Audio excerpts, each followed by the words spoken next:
बहू बनी बेटी। प्रतिमा अमन की शादी को अभी 2 ही साल हुए थे, प्रतिमा मां बन गई। कम उम्र में बच्चे को संभालना उसने बड़े आराम से कर लिया, पर अगले 2 साल में प्रतिमा को एक और बेटा हुआ। घर में खर्चे बहुत ही बढ़ गए थे। अमन की प्राइवेट छोटी सी नौकरी, जिससे सबका लालन पालन सब ठीक ठाक चल रहा था, पर आगे बच्चों के भविष्य को लेकर अमन प्रतिमा थोड़ी चिंता में रहते थे। वह अपने बच्चों के अच्छी परवरिश देना चाहते थे। तभी कुछ दिनों बाद अमन को दुबई की कंपनी से अच्छा ऑफर आया। वहां पर अमन का सिलेक्शन हो गया। सैलरी पैकेज भी बहुत अच्छा था, पर सबको दुबई ले जाने का खर्चा बहुत होता और अमन परिवार को छोड़कर जाना नहीं चाहता था, इसलिए वह इस जॉब को ज्वाइन नहीं करना चाहता था। प्रतिमा को पैसों की बहुत चाह थी, इसलिए उसने जबरन बहुत जोर दिया कि मैं यहाँ पे बच्चों को अच्छी तरह से पाल लूंगी और आप जाओ समय समय पर बच्चों और मेरा खर्चा आप भेजते रहना। अमन मन मारकर चला गया।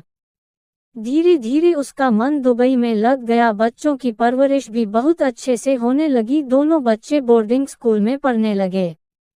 अमन शुरू में तो 2 साल बाद आया और फिर आना बंद कर दिया। प्रतिमा को लगा कि उसने गलत तो नहीं किया अमन को दुबई भेजकर। अब अमन पैसे तो भेज देता, पर आने में आनाकानी करने लगा।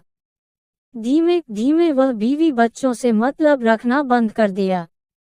अब उसकी एक गर्लफ्रेंड भी बन गई थी। वहां की नागरिकता लेने के लिए उसने उस लड़की से शादी भी कर ली। अब तो वह घर आना जैसे मानो भूल ही गया। प्रतिमा ने अपने बल पर बच्चों को पाला बड़ा किया और फिर बड़े बेटे की शादी कर दी।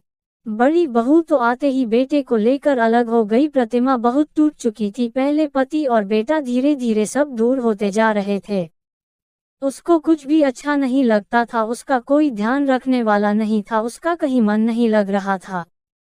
धीरे धीरे वह बीमारियों का शिकार होने लगी। समय के साथ उसका शरीर जर्जर होने लगा। उसको अब बीपी और डायबिटीज की बीमारी भी हो गई थी। ऐसे ही चलता रहा। कुछ महीने बाद छोटे बेटे ने बताया कि मुझे एक लड़की पसंद है, मैं उससे शादी करना चाहता हूँ।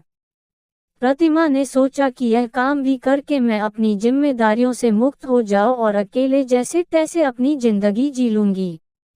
शादी भी बड़ी धूमधाम से बिना अमन की आए बीत गई। प्रतिमा को लग रहा था कि यह भी बहू मेरे बेटे सोम को लेकर चली जाएगी, और पर ऐसा नहीं हुआ।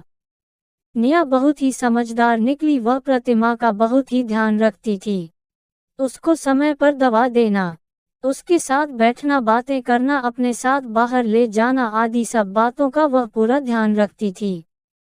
उसको एहसास था कि सोम के पिता ने मां के साथ बहुत ही गलत किया, इसलिए मां टूट सी गई है और बीमार रहने लगी है। नेहा के ध्यान रखने से प्रतिमा अब स्वस्थ होकर खुश रहने लगी, मानो जैसे उसको बहू के रूप में एक बेटी मिल गई हो। दोनों बहुत ही घुल मिल कर रहती थी। धीरे धीरे प्रतिमा जैसे अपने सारे गम को भुला दी।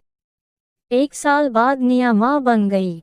अब बच्चे के आने पर प्रतिमा का समय कहाँ चला जाता था पता ही नहीं चलता था। वह बहुत ही खुश रहने लगी। उसको लगा कि मेरी जीवन में नेहा जैसी बेटी ना आती तो मेरा क्या होता। नेहा ने भी प्रतिमा का अपनी मां से बढ़कर ध्यान रखा।